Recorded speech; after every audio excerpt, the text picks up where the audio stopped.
आज 9 जनवरी है और भारत 16वां प्रवासी भारतीय दिवस सेलिब्रेट कर रहा है। इस अवसर पर मैं आपको बताने वाला हूं प्रवासी भारतीय दिवस के संपूर्ण पहलुओं के बारे में इस वीडियो में। और ये वीडियो बताता है कि इंडियन डायस्पोरा के साथ भारत का लगाव कैसा है, कौन है एनआरआई, कौन होते हैं पीआईओ, इसके बारे में किस तरह से भारत की सरकार जागरूक है। इन्हीं सब पहलुओं के बारे में आज मैं डिस्कस कर रहा हूं। प्रवासी भारतीय दिवस कब और क्यों मनाया जाता है 9 जनवरी को, इसके बारे में आपके साथ ये इंफॉर्मेशन साझा कर रहे हैं। 16वां पीबीडी यानी प्रवासी भारतीय दिवस 9 जनवरी 2021 को नई दिल्ली में ये वर्चुअल मोड में मनाया जा रहा है और इसका उद्घाटन प्राइम मिनिस्टर ऑफ इंडिया कर रहे हैं 9 जनवरी आज। वैलिडेटरी फंक्शन, इसका जो समारोह होगा उसको एड्रेस करेंगे प्रेसिडेंट ऑफ इंडिया। और इस दौरान 30 इमिनेंट डायस्पोरा जो भारतीय समुदाय के लोग हैं, बाहर में रहते हैं, उनको प्रवासी भारतीय सम्मान दिया जाएगा। ये महत्वपूर्ण फंक्शन है भारत का। और जो मेन थीम है 16वां प्रवासी भारतीय दिवस 2021 का, वो है कंट्रीब्यूटिंग टू आत्मनिर्भर भारत, यानी आत्मनिर्भर भारत में योगदान। प्रवासी भारतीयों का क्या योगदान है।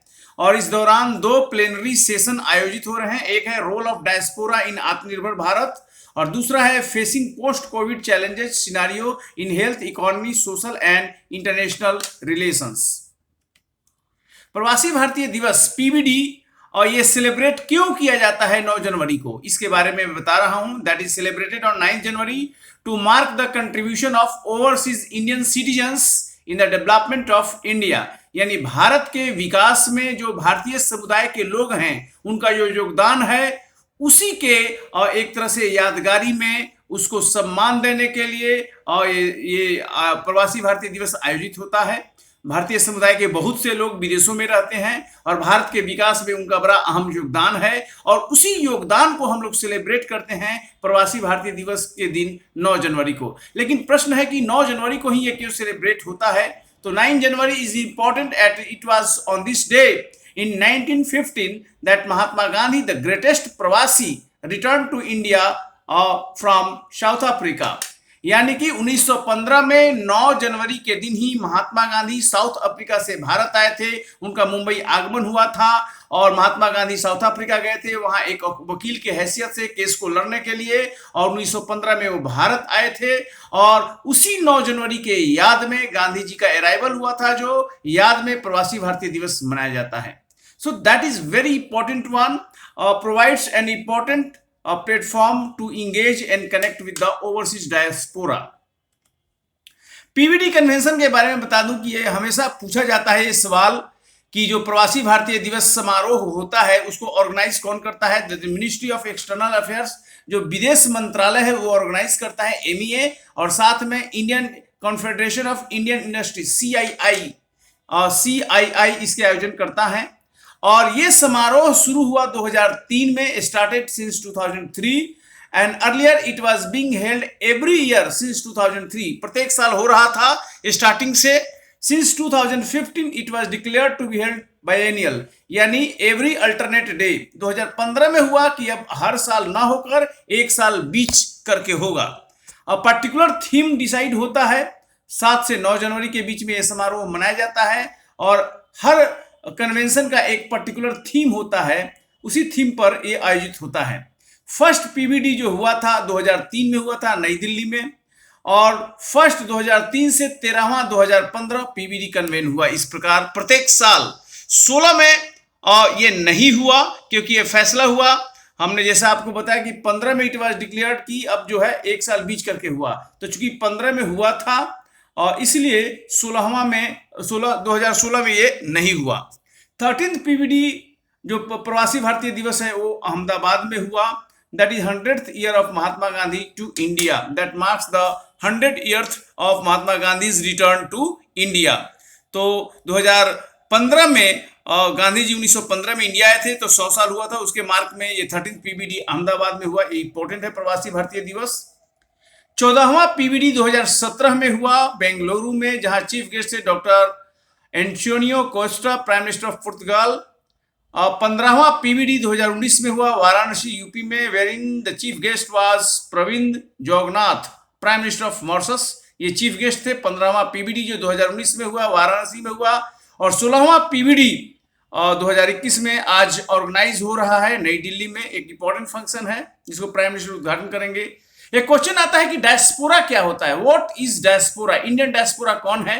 डायस्पोरा मतलब जो बाहर में रहते हैं, प्रवासी, बाहर रहने वाले, उसी को कहते हैं डायस्पोरा।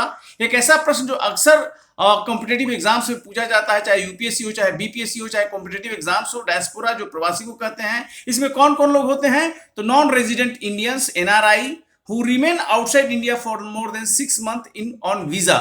तो वो लोग जो है वीजा लेकर बाहर जाते हैं पढ़ाई के दृष्टिकोण से, बिजनेस के दृष्टिकोण से, और इन बहुत से अलग अलग उद्देश्यों के लिए जो वीजा जाते हैं। लेकिन ये लोग भारत के नागरिक हैं, they are citizen of India. NRI वो लोग हैं जो बाहर में गए अनेक काम से, लेकिन ये भारत के नागरिक हैं और फिर भारत लौट आते हैं। तो 6 माह से ज्यादा रह गए तो उनको एनआरआई का दर्जा दिया जाता है। पीआईओ कौन है, पर्सन्स ऑफ इंडियन ओरिजिन, यानी भारतीय मूल के व्यक्ति, भारतीय मूल के व्यक्ति पीआईओ। ये भारत के नागरिक नहीं है। ये ऐसा है कि भारत में बहुत माइग्रेशन हुआ ब्रिटिश काल में, और बहुत सी लेबर की आवश्यकता थी, और भी कार्य के लिए बहुत से लोग बाहर गए, और जहां गए वहीं के संस्कृति को उन्होंने एडॉप्ट कर लिया, वहीं रच बस गए। लेकिन आज भी उनका भारत से लगाव है। इन लोगों के दादा, उनके दादा माँ, पितामह, वो सब बाहर गए। आज भी वेस्ट इंडीज में और मॉरिशस में अनेक भारतीय के पूर्वज रहते हैं जिनका कनेक्शन इंडिया से है, लेकिन वो वहीं पर बस गए और वहीं का नागरिकता उन्होंने हासिल कर लिया। ये भारत के मूल के हैं। देखने में उनकी संस्कृति, आज भी उनके यहाँ गीता रामायण वगैरह का पाठ होता है। भारत के संस्कृति से, भारत से उनका गहरा लगाव है, और वे पर्सन्स ऑफ इंडियन ओरिजिन है, यानी भारतीय मूल के व्यक्ति पीआईओ। लेकिन आज वो भारत के नागरिक नहीं हैं, लेकिन भारत के लगाव है और भारत के विकास में उनका बहुत बड़ा कंट्रीब्यूशन है। वे भारत आते रहते हैं। तो इंडियन डायस्पोरा में दोनों लोग हैं, एनआरआई जो भारत के नागरिक हैं, और पीआईओ जो भारत के नागरिक नहीं हैं लेकिन भारतीय मूल के हैं। ओवरसीज सिटीजन ऑफ इंडिया का एक कॉन्सेप्ट है, ओसीआई क्या होता है।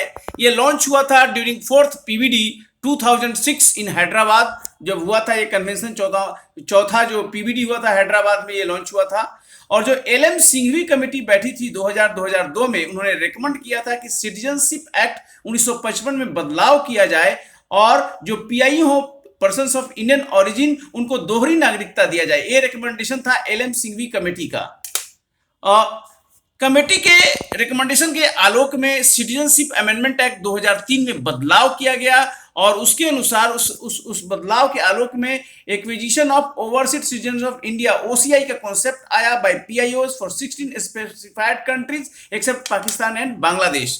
तो ये एक्ट में बदलाव हुआ। जो नागरिकता संशोधन अधिनियम 2003 पारित हुआ, उसके तहत पाकिस्तान और बांग्लादेश को छोड़कर 16 निर्धारित देशों के में जो भारत के जो पीआईओ हैं, उनको एक तरह से overseas citizen of India, OCI का दर्जा देने के लिए बदलाव हुआ।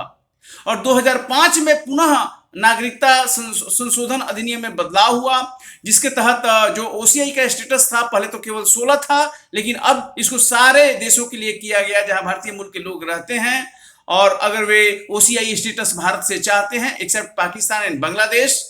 लेकिन आपको ध्यान देना बात है कि जो ओसीआई का स्टेटस दिया गया, that overseas citizen of India is not equal to dual citizenship. जो ओसीआई है वो दोहरी नागरिकता नहीं है, यानी कोई ओसीआई का स्टेटस बाहर का व्यक्ति भारत में प्राप्त करता है तो वो भारत का भी नागरिक और बाहर का भी नागरिक ऐसा नहीं धारण कर सकता, क्योंकि भारत का संविधान का जो अनुच्छेद आर्टिकल 9 है वो कहता है कि आप एक साथ दोहरी नागरिकता धारण नहीं कर सकते, उसको फॉरबिड करता है, मना करता है। तो सिटीजनशिप अमेंडमेंट एक्ट 2015 में भी बदलाव हुआ पुनः, और इसमें जो पहले ओसीआई कार्ड था और पीआईओ कार्ड था, दोनों को मर्ज कर दिया गया और उसको ओसीआई कार्ड होल्डर बना दिया गया। तो ये अवसर है एक तरह से जानने का कि किस तरह से बाहर के भारतीयों को आप जोड़ रहे हैं भारत के विकास में और भारत के समृद्धि में उनके योगदान को अप्रिशिएट कर रहे हैं। और यह वीडियो आपको एनकेटी आईएएस की ओर से प्रस्तुत किया गया। अच्छा लगे तो जरूर इसे लाइक कीजिए, सब्सक्राइब कीजिए, दोस्तों के बीच में शेयर कीजिए। बहुत बहुत धन्यवाद इस वीडियो को देखने के लिए, और प्रवासी भारतीय दिवस पर सभी भारतीयों को बहुत बहुत धन्यवाद। Thank you.